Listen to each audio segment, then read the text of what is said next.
आज मैं उन लोगों को जो अपने आप को बहुत मॉडर्न कहते हैं, बहुत ज़्यादा जदीद और मॉडर्न तालीम याफ्ता समझते हैं, मौलवियों को कुछ नहीं समझते हैं, एक एक बात हकायक और दलाइल की रोशनी में सामने रखकर मैं अर्ज करना चाहता हूं उन लोगों से कि गौर व फिक्र करो अपने आप पर, तारीख का जायजा लो। सबसे पहला फिरका कौन सा पैदा हुआ इस्लाम में? वो फिरका था शिया फिरका। अहले बैत की मोहब्बत का दावेदार बन के उठा,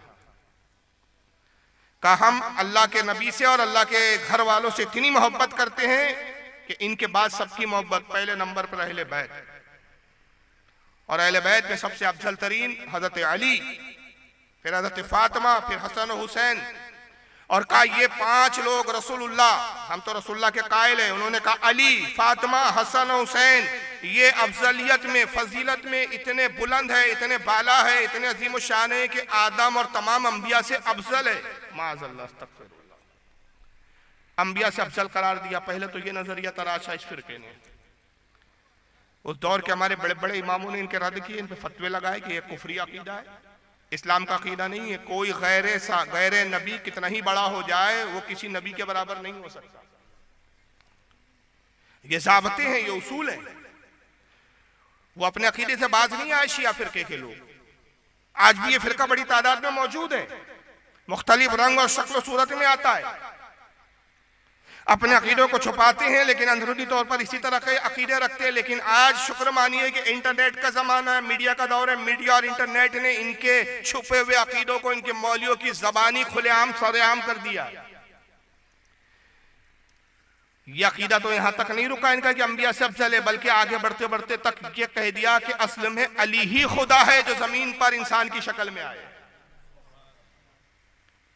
अब ऐसा शख्स हमारे सामने आए जो अली को खुदा कहे, वो अपने वक्त का आलिम कहलाता हो, मौलाना कहलाता हो, मस्जिद में इमामत करता हो। मैं उन लोगों से कि नमाज किसी के भी पीछे हो जाती है, नमाज में वही सूरतें वो भी तिलावत करेंगे, वही कुरान पढ़ेगा जो आप और हम पढ़ते हैं, नमाज का तरीका भी वही होगा, वक्त भी वही होगा। क्या उस शख्स के पीछे भी आपकी नमाज हो जाएंगी जो कहे अली खुदा है?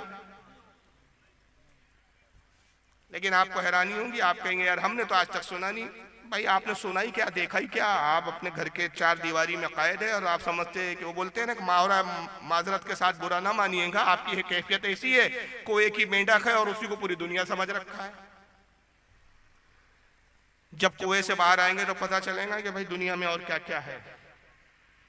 लेकिन मेरी तकरीर की खासियत ये होती है कि मैं जो बोलता हूं उसको प्रूफ के साथ फिर पेश भी कर देता हूं। 3 मैं वीडियोस दिखाता हूं कि जरा देख लें इस फिरके का, जो शिया फिरके के आज के जो मौजूदा उलमा है, मौजूदा मौलवी है, वो खुद अली को कैसे खुदा बताते हैं। जरा ये इंसाफ को सुनिए। ये शिया फिरके के आलिम है, सरों पे टोपियां नहीं लगाते ये लोग। यही वो लोग हैं जो ताजिया निकालते हुए फिर आपको मुहर्रम में नजर आएंगे, अहले बैत के नाम पे सीने पीटते हुए नजर आएंगे। इनको आप देखोगे तो आपको एहसास होगा कि इनसे बड़ा आशिक अहले बैत कोई है ही नहीं, इनसे ज्यादा कोई हसन और हुसैन का चाहने वाला कोई नहीं। मगर जब अकीदे की बात आती है, अहले बैत की मोहब्बत पर तो हमें एतराज नहीं। भाई अहले बैत की मोहब्बत तो जाने ईमान है। जो नबी के घर वालों से मोहब्बत नहीं करता वो मुसलमान हो नहीं सकता। अल्लाह के नबी के अहले बैत की मोहब्बत कुरान ने हम पर फर्ज और वाजिब करार दिया है। लेकिन मोहब्बत के भी हुदूद होते हैं, दायरे होते हैं। बीवी से मोहब्बत का एक अलग अंदाज होता है, बहन से मोहब्बत का एक अलग अंदाज होता है, माँ से मोहब्बत का एक अलग अंदाज होता है। मोहब्बत के भी अलग अलग अंदाज हुआ करते हैं और सबके हुदूद और दायरे हैं। जिस तरह इंसान अपनी बीवी से मोहब्बत करता है उस तरह अपनी बहन से उस मोहब्बत का इजहार नहीं कर सकता। जिस तरह बहन और बीवी से मोहब्बत का इजहार करता है अपनी माँ से उस तरह नहीं करता। सबके दायरे, सबके हुदूद है, सबके तरीक़ेकार है। मगर इनकी मोहब्बत के हुदूद देखिए कितने बढ़ जाते हैं कि अली को खुदा कहते हैं। इसका नाम है आकिब रजा ज़ैदी। जरा आइए इसका बयान पहले आप सुने क्या कहता है ये।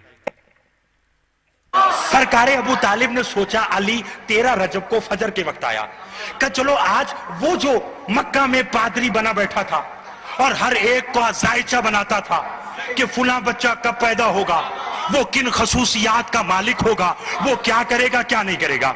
अबू तालिब कहते मेरे दिल में ख्याल आया, पहली बार ये बात कह रहा हूं। अबू तालिब कहते मेरे दिल में ख्याल आया कि मैं जाऊं और उसे जाकर पूछूं कि बता तेरा रजब को फजर के वक्त इस वक्त में आने वाला बच्चा किन सिफात का मालिक होगा। ये सोच कर डीजी खान वालों सोच में ना पड़ना, चलो नजफ और मक्का चलते हैं।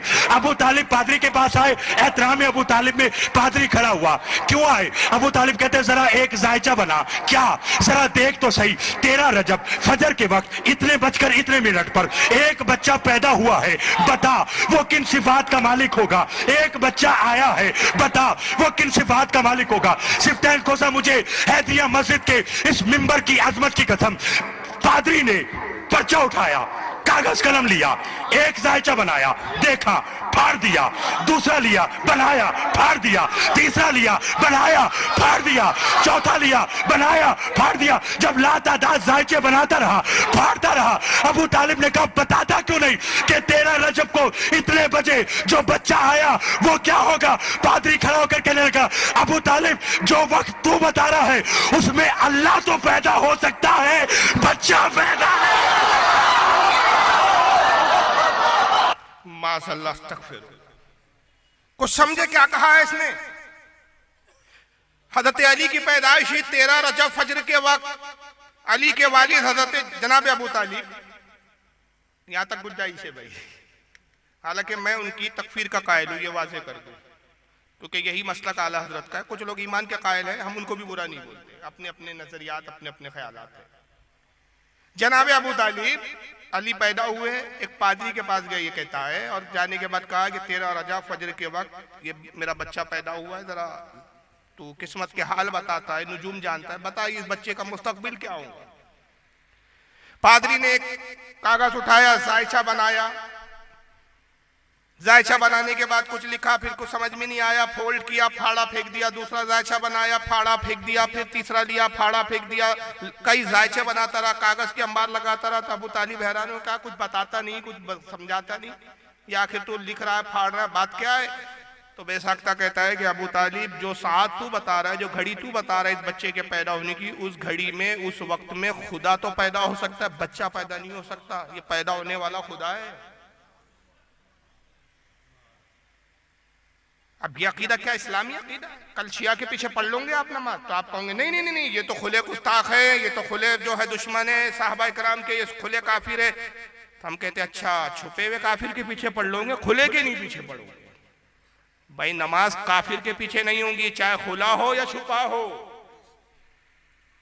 और अभी इस पे बहुत सारे दलाइल में दूंगा। अभी दूसरे मौलवी साहब को सुनिए, ये उससे बड़ा फंटरबाज आदमी है, नाम भी बड़े अजीब है, हुलिया बड़े अजीब है, सरों पे टोपियां नहीं रहती, इनके ऐसे लगता है कि सड़क के मवाली और उचक्के छिचोरे लोग हैं। नाम है जाफर जटोई। हाँ नाम है भाई, मैं कोई तमस्कर नहीं कर रहा हूँ, मजाक नहीं हो रहा, इनका नाम ही है जाफर जटोई। जटवा करके इलाका है पाकिस्तान का, वहां के रहने वाले। अब ये क्या कहते हैं, जरा सुनिए इनकी बात को। अभी गाड़ी मेरे पास है, ये चाबी अभी दूंगा, बाकी जितनी जायदाद लाहौर जाके तुम्हारे नाम लगवा दूंगा। कोई बंदा उठे, कोई उठे, वो मुझे हजरत सलमान फारसी से एक सवाल साबित करे कि कभी सलमान ने अली से पूछा हो या अली तख्त खिलाफत आपका है, छीनते क्यों नहीं? जिन्होंने बतूल का हक नहीं दिया उनके दरबार में क्यों जाते हो? जो मोहम्मद के जनाजे में नहीं है आप उनके पास बैठते क्यों हो? सलमान के स्टैंडर्ड ही नहीं, सलमान के स्टेटस ही नहीं, सलमान ये बातें पूछता ही नहीं, क्योंकि सलमान को पता है अली मिंबर पे हो या मुसल्ले पे हो, खलीफा अली है। सलमान क्या बातें पूछता है, सलमान क्या पूछता है? सलमान कहते मौला आप कब से हैं? मजबूरी है मेरी, मैं बटन खोलूं, स्वेटर उतारूं, बाल टूंगूं, मेज भन्ना सभी कर जाकर तुम में फेंकूं, फिर मुझे दाद दोगे। सलमान कहते मौला आप कब से हैं? अली फरमाते जब से वो है। अल्लाह अकबर। हाथ उठाना चाहिए, हाथ बुलंद होना चाहिए ताकि अली तुमसे राजी हो जाए। जब से वो है। अली फरमाते जब से वो है, जब से वो है। चुप करना मुझे सुनना। जब से वो है। अगली बात सलमान ने बड़ी खूबसूरत की। सलमान कहते मौला वो भी था, आप भी थे, जगह नहीं थी, मकान नहीं था, वो कहां रहता था? आप कहाँ रहते थे? मुस्कुरा के अली फरमाते सलमान मेरे बच्चे तुम्हें घबराने की जरूरत नहीं है, न उसे जगह की जरूरत है, न हमें मकान की जरूरत है, बस वो हम में रहता था, हम उसमें।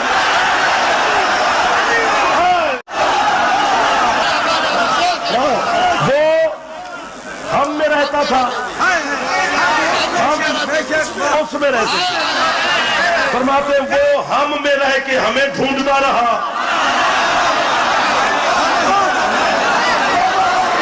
न, हम उसमें रह के उसे ढूंढते रहे। बस ऐसे सलमान गुजरती रही।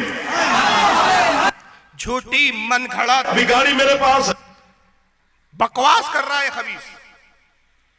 क्या ये इस्लामी अकीदे है? ये इस्लाम है? ये लोग जन्नत में जाएंगे सिर्फ अली और अहले बैत की मोहब्बत के दावे करके। कहता है कि सलमान फारसी ने अली से पूछा कि हुजूर आप कब से हैं? सारी दुनिया जानती है भाई तभी से जब दुनिया में पैदा हुए, उससे पहले आलम अरवाह में होंगे। लेकिन खबीस जवाब क्या कहता है? कहता है कि अली ने जवाब में दिया कि हम तब से है जब से वो है। जबकि अहले सुन्नत व जमात का अकीदा है कि अल्लाह की ही जात अज़ली और अबदी है, वही हमेशा से है, हमेशा था, हमेशा रहेगा। उसके अलावा जितनी चीजें हैं, जितनी मखलूकात है, अल्लाह गैर, हादिस और सब हादिस। हादिस का मतलब पहले थे नहीं, फिर वजूद हुआ, फना हो जाएंगे। आप पहले थे, बोलो, अभी हैं, और बाद में क्या होंगे आप और हम? हमेशगी की जिंदगी नहीं है हमारी। मगर जब हम नहीं थे तब भी अल्लाह था, हम ना होंगे तब भी अल्लाह की साथ होंगी। उसकी जात गैर हादिस, अज़ली अबदी, हमेशा से था। उसकी मौजूदगी, उसका होना वाजिबुल वजूद है, वो वाजिब है उसका होना। उसके अलावा कोई ऐसी जात है ही नहीं कि जो उसकी अज़ली और अबदी सिफत में उसका शरीक हो, माज़अल्लाह। और ये खुला शिर्क है। मगर ये मौलवी कहता है कि अली ने कहा कि हम तभी से जब से वो है। तो फिर कहता है खबीस के हजरत सलमान ने दूसरा सवाल किया और कहा कि तभी से है जब से वो है, तो मकान तो था नहीं, जगह तो थी नहीं, कायनात तो थी नहीं, न जमीन थे, न आसमान थे, कुछ था ही नहीं, तो अल्लाह और आप फिर कहाँ रहते थे? तो नऊज़ बिल्लाह मिन ज़ालिक खबीस कुफ्र बकते हुए कहता है कि अली ने जवाब दिया कि हम उसमें रहते थे, वो हम में रहता था, और हम उसमें रहकर उसको ढूंढते थे, वो हम में रहकर हमको ढूंढता था। बस ऐसी गुजर रही थी। तो कल क्या इन इलाकों की मस्जिदों में चले जाओगे तो नमाज पढ़ लोगे इनके पीछे भी। और एक तीसरी क्लिप देख लें, उसके बाद फिर मैं उन लोगों की तरफ आऊंगा जिनसे आपका और हमारा वास्ता पड़ता है। हो सकता है आप बाद में कहेंगे कि भाई इनसे तो लेना देना नहीं, इनकी मस्जिदें हमारे इलाकों में नहीं, इनके लोग हमारे इलाकों में नहीं। बताना ये चाहता हूं कि इस्लाम के नाम पर ऐसे फिरके मौजूद है। ये आपकी किस्मत अच्छी है कि आपके इलाके में नहीं है, वरना ये पिलपिलाट तो ऐसी है हमारी कि अगर ये होते तो शायद इनकी भी मस्जिद में आप चले जाते। अब जरा तीसरे साहब को सुन लीजिए, इनका नाम है खुमैनी अपनी किताब सिरुसलात में लिखते हैं, खुमैनी अपनी किताब सिरुसलात में लिखते हैं, इमाम के कौल के साथ कुछ भी नहीं बचेगा। सूरज, चांद, सितारे, नजम, कवाकिब, रूहें, जिन्स, इंस, फरिश्ते, कुछ भी नहीं बचेगा, सिर्फ अल्लाह। अल्लाह रह जाएगा, अल्लाह ही होगा बस, और कुछ नहीं होगा। हर जगह हु होगा, हु का आलम होगा, सिर्फ अल्लाह रह जाएगा। जब वो अकेला रह जाएगा तो खुमैनी कहते हैं अकेले में उसका दिल घबराएगा।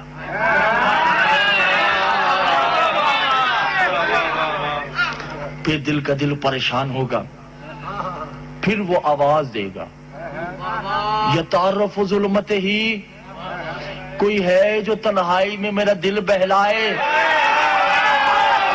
क्या हो गया आप लोगों को दीदार मोहतरम?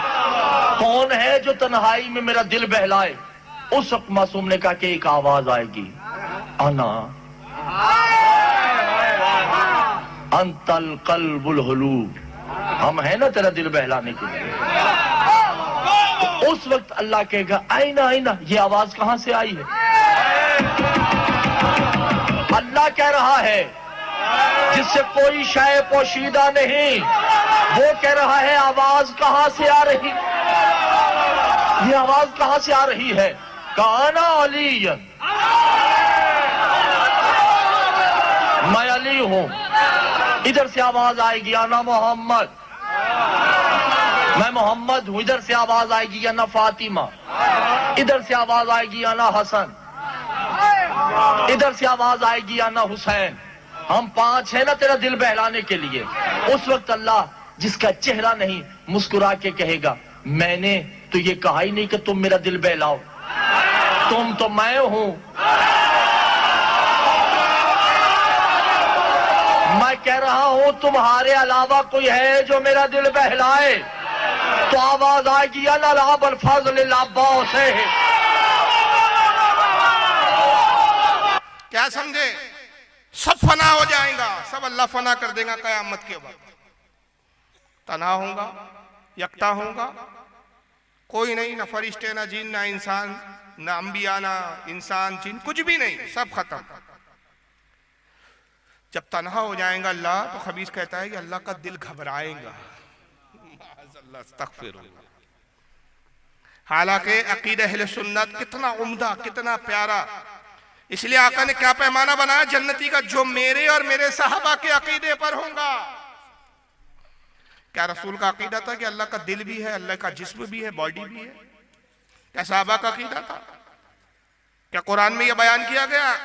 कुरान हदीस में तो यह मिलता है कि अल्लाह ताला जिस्म जिस्मानियात से पाक, ना वो मादा है, ना मटेरियल है, ना उसका जिस्म है, ना उसका चेहरा है, ना उसके हाथ है, ना उसके दिल है, ना उसकी आंखें हैं। और कुरान में जहाँ ये ऐसे अल्फाज आए, यद लफ्ज आया, ऐन लफ्ज आया, या जो है रिजल लफ्ज आया, रिजल के मायने पैर, यद के मायने हाथ, ऐन के मायने आँख, तो ये मुतशाबिहात आए थे जिसके मायने हकीकी अल्लाह ही जानता है। और उलमा तावील करते कहते हैं कि यहाँ हाथ से मुराद कुव्वत,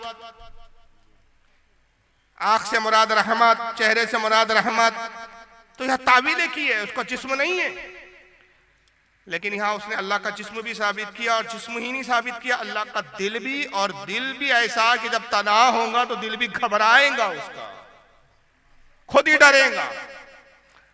अच्छा, डरता आदमी अपने से ज्यादा ताकत वाली शय से है, तो माज़अल्लाह अल्लाह से बढ़कर कौन ज्यादा ताकत वाला है जिससे अल्लाह डर जाए? तो अल्लाह का दिल घबराएगा, फिर अल्लाह आवाज लगाएगा, कोई है जो मेरा दिल बहलाए, इस वहशत को दूर करे? तो एक कोने से आवाज आएगी, मैं हूं आना। आईना, आईना कौन है? अल्लाह को पता ही नहीं। बताना ये चाह रहे हैं कि जिस तरह अल्लाह की जात अज़ली और अबदी है, उसको फना नहीं, उसी तरह ये अहले बैत को भी फना नहीं है। माज़अल्लाह। जब अल्लाह कहेंगे आईना कौन है ये, तो कहेंगे अलीयुन, मैं अली।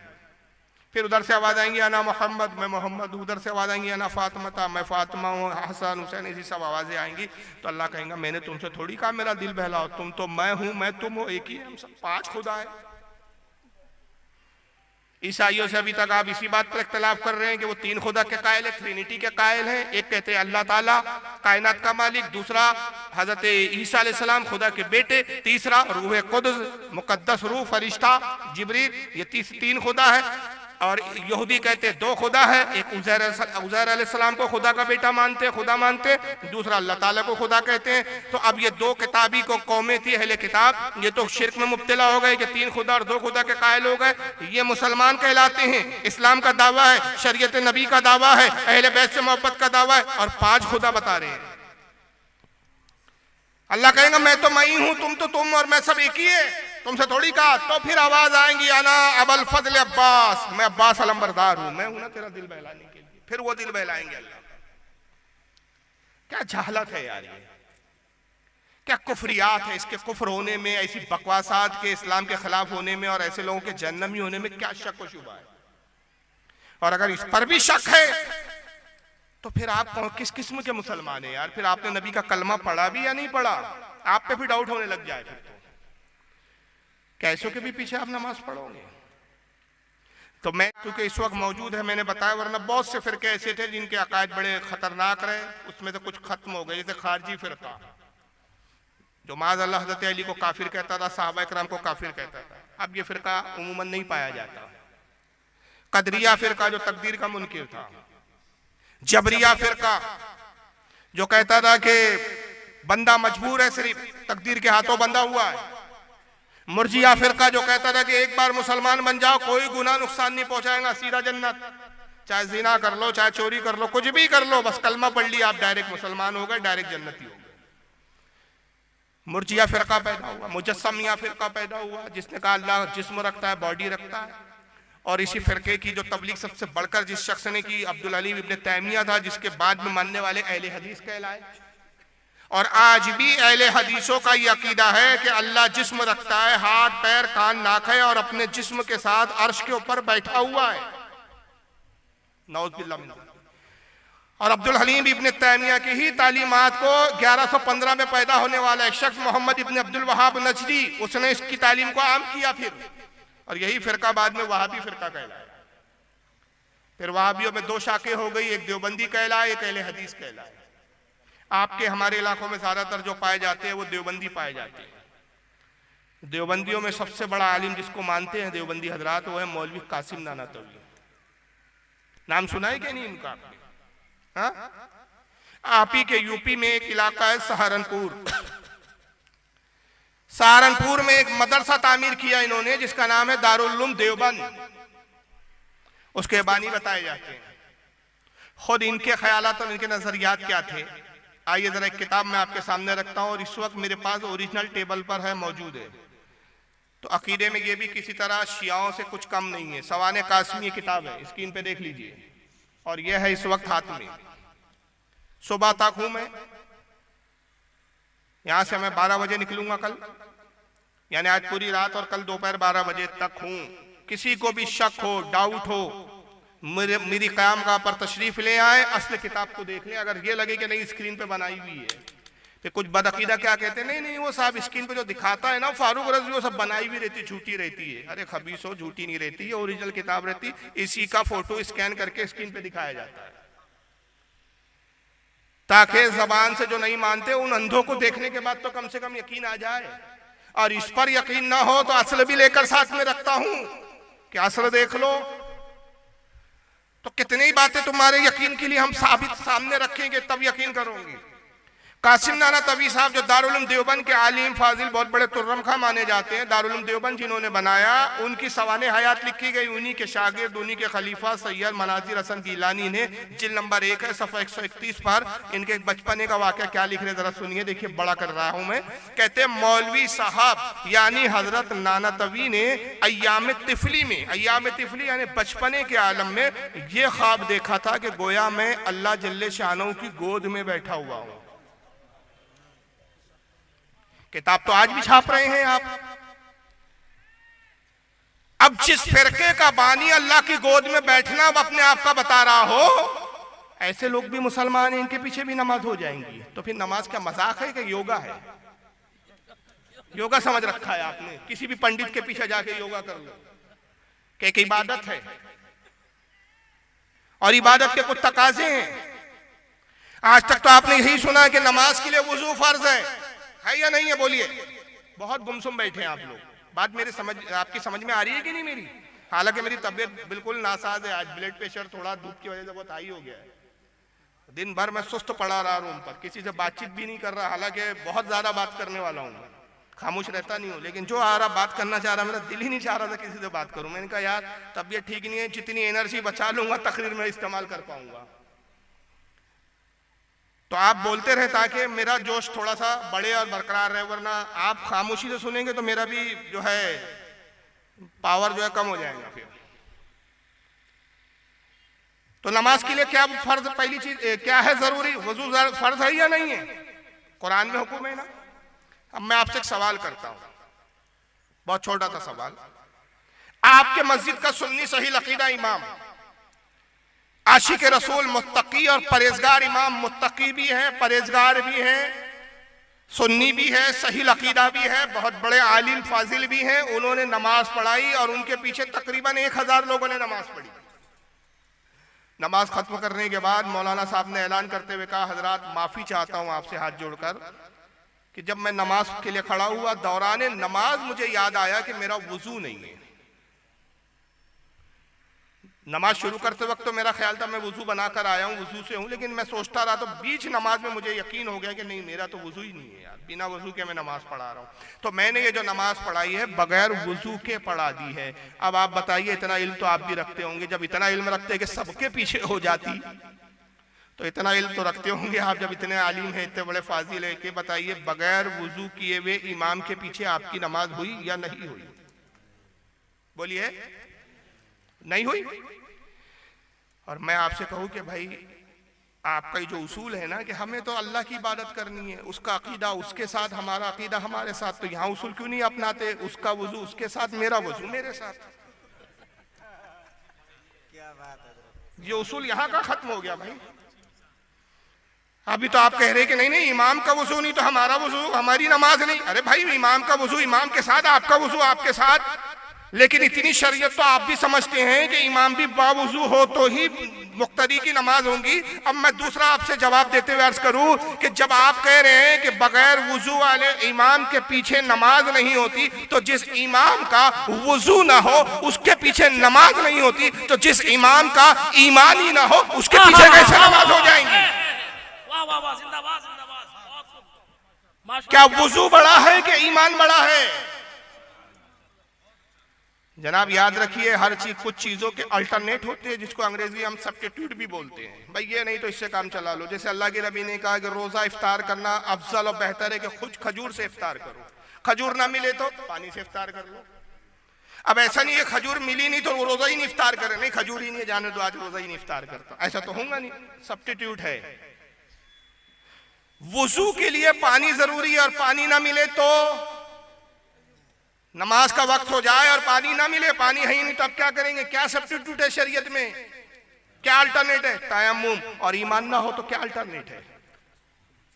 क्या सब्स्टिट्यूट है? कुछ भी नहीं। ईमान का सब्स्टिट्यूट नहीं होता। ईमान का नैमल बदल और रद्द जो है दूसरा उसका नैमल बदल नहीं होता। ईमान ईमान है, ईमान से सारी इबादतें, सारी चीजें, सारे अमाल वाबस्ता है, और ईमान नहीं तो कोई अमल कबूल नहीं। अब जिनका अकीदा ये हो कि रसूलुल्लाह सल्लल्लाहु ताला अलैहि वसल्लम माज़अल्लाह और हजरत अली ये खुदा की जात में शरीक है, तो उनके पीछे नमाज नहीं होंगी, तो फिर इनके पीछे कैसे नमाज होंगी कि जो खुद खुदा की गोद में जाके बैठ गए थे, ये भी तो खुदा की जात में शरीक होना बता रहे हैं। अच्छा, फिर यही मामला नहीं था। इसी किताब में आगे एक और वाकया लिखा गया है। इनके पीरो मुर्शिद थे हाजी इमदादुल्लाह महाजिर मक्की। वाकया बहुत लंबा है, मैं अपनी ज़बानी मुख्तसर सुना रहा हूँ, हवाला दिखाने और चेक कराने की जिम्मेदारी मेरी। स्क्रीन पेज आपके सामने 3 सफ़ों का असल में वाकया, पूरा पढ़ूंगा तो बहुत वक्त लगेगा, मैं मफहूम उसका बयान कर दे रहा हूँ। हाजी इमदादुल्लाह साहब इनके पीर साहब थे, कासिम नाना तवी साहब के, जो देवबंद के बानी है, और इसी से भी तबलीगी जमात की शाख निकली। तबलीगी जमात का निसाब जो उनकी किताब है जिसका दर्ज देते फजाइल अमल, उसके लिखने वाले मौलवी ज़करिया जो कासिम नाना तवी के सगे पोते हैं। ये सब रिश्तेदारियां, एक ही थाली के चट्टे बट्टे हैं। ये सब नाम बदल बदल के आते हैं, जमात के नाम चेंज करके और शक्लें अलग अलग बना के आते हैं। तबलीगी जमात वालों से अगर मिल जाए कि आपके अकीदे दुरुस्त, वो देवबंदी हम अलग है, देवबंदियों को पकड़ो भाई, तबलीगी जमात वाले ऐसे नहीं, वो अलग है हम अलग है। यानी ये वक्त आने पर अपने बाप का भी इनकार कर देते हैं। अजीब कौम, अजीब लोग हैं। हाजी इमदादुल्लाह इनके पीर साहब थे, कासिम नाना तवी साहब के बड़े हुए, उनसे मुरीद हुए। तो कासिम नाना तवी कहते हैं कि साहब मैं तस्बीह पढ़ता था तो बड़ी अजीब कैफियत होती थी। एक मरतबा गए पीर साहब से, उन्होंने जिक्र किया और पीर साहब से जिक्र करते हुए कहते हैं, हुजूर बड़ी अजीब बात है कि जब भी तस्बीह लेकर बैठता हूँ और तस्बीह पढ़ता हूँ, अल्लाह का जिक्र करता हूँ, तो ऐसा वजन महसूस होता है बदन पर, इतना बोझ महसूस होता है कि मालूम होता है जैसे पहाड़ मुझ पे लाद के रख दिया गया हो, मनो वजन रख दिया गया हो। हुजूर ऐसी कैफियत क्यों होती है? तो हाजी इमदादुल्लाह साहब बेसाख्ता कहते हैं, मौलाना मुबारक हो, ये तस्बीह के वक्त जो बोझ महसूस होता है, ये वो ही बोझ है जो रसूलुल्लाह के वही के नुज़ूल पर हुजूर को महसूस होता था।